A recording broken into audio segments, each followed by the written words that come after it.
تو قافلے میں موجود منافق لوگوں نے کہا کہ کچھ نہ کچھ بات تو ہوئی ہوگی۔ وہ تو پہلے ہی ایسے موقع کی تلاش میں رہتے تھے جس سے مسلمانوں اور حضور اکرم صلی اللہ علیہ وآلہ وسلم کو تکلیف پہنچے، لہٰذا انہیں بات کرنے کا موقع مل گیا اور کہنے کے لگے کہ نعوذ باللہ، حضرت عائشہ رضی اللہ تعالیٰ عنہا نے ان صحابی کے ساتھ وقت گزارا ہے، اسی وجہ سے وہ قافلے سے پیچھے رہ گئی تھیں۔ جب مدینہ پہنچے، حضور اکرم صلی اللہ علیہ وآلہ وسلم کو اس بات کا پتہ چلا کہ منافق لوگ میری عائشہ پر گندہ الزام لگا رہے ہیں تو آپ صلی اللہ علیہ وسلم کو بڑا صدمہ ہوا۔ پھر یہ بات لوگوں میں پھیلنا شروع ہو گئی۔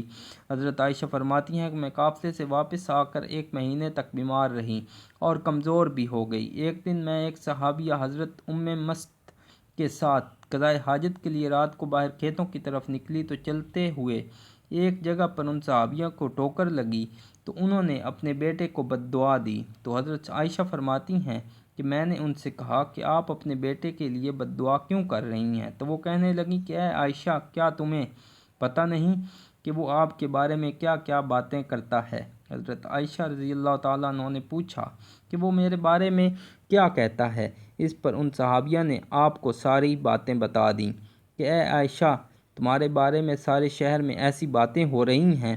حضرت عائشہ فرماتی ہیں کہ جب میں نے یہ سنا تو مجھے بہت صدمہ لگا اور جلدی سے گھر واپس آ کر حضور کا انتظار کرنے لگی۔ جب آپ صلی اللہ علیہ وآلہ وسلم مسجد سے تشریف لائے تو میں آپ کے سامنے آئی اور سلام کیا۔ آپ نے سلام کا جواب دیا لیکن چہرہ دوسری طرف پھیر لیا۔ میں دوسری طرف سے آئی لیکن آپ نے اپنی نگاہیں دوسری طرف کر لیں۔ آپ کی خاموش نگاہوں نے مجھے سب کچھ بتا دیا تھا کہ آپ کی طبیعت پر بوجھ ہے اور آپ مجھ سے بات نہیں کرنا چاہتے۔ میں نے سوچا میں اپنے ماں باپ کے گھر چلی جاتی ہوں تاکہ صحیح حالات کا پتہ چل جائے کہ میرے بارے کیسی باتیں کی جا رہی ہیں۔ تو میں نے گھر جانے کی اجازت چاہی تو آپ صلی اللہ علیہ وسلم نے اشارے سے فرما دیا کہ چلی جاؤ۔ حضرت عائشہ فرماتی ہیں کہ جب میں گھر پہنچی، میری امی نے دروازہ کھولا۔ میں نے دیکھا کہ میری امی کی آنکھیں رو رو کر لال ہو چکی ہیں۔ پریشان چہرے کے ساتھ وہ میرے سامنے کھڑی ہیں۔ میں نے پوچھا کہ امی کیا ہوا، لیکن وہ بالکل خاموش رہیں، مجھے کوئی جواب نہ دیا اور ان کی آنکھوں سے آنسو ٹپکنا شروع ہو گئے۔ میں نے پوچھا امی میرے ابو کدھر ہیں؟ تو انہوں نے چارپائی کی طرف اشارہ کر دیا۔ میں نے دیکھا کہ میرے ابو حضرت ابوبکر صدیق رضی اللہ تعالیٰ عنہ چارپائی پر بیٹھے قرآن پڑھ رہے ہیں۔ ایک ایک آیت پر ان کی آنکھوں سے آنسو برابر گرتے جا رہے ہیں۔ حضرت عائشہ فرماتی ہیں کہ جب میں نے گھر میں بھی ایسا غم کا ماحول دیکھا تو میری طبیعت اور زیادہ پریشان ہو گئی۔ میں نے سوچا کہ اب میں کیا کروں کہ جن پر مجھے بھروسہ تھا وہ میری زندگی کے رکھوالے تھے، وہ بھی آج مجھ سے ناراض ہیں، ماں باپ بھی آج مجھ سے جدا ہیں۔ میں آج کہاں جاؤں اور کسے اپنے دل کی بات کروں؟ دل میں خیال آیا کہ کیوں نہ میں اپنے اللہ کی طرف متوجہ ہو جاؤں۔ اس لیے حضرت عائشہ فرماتی ہیں کہ میں نے وضو کیا اور گھر کے ایک کونے کی طرف جانے لگی تو امی نے پوچھا کہ اے عائشہ کدھر جا رہی ہو؟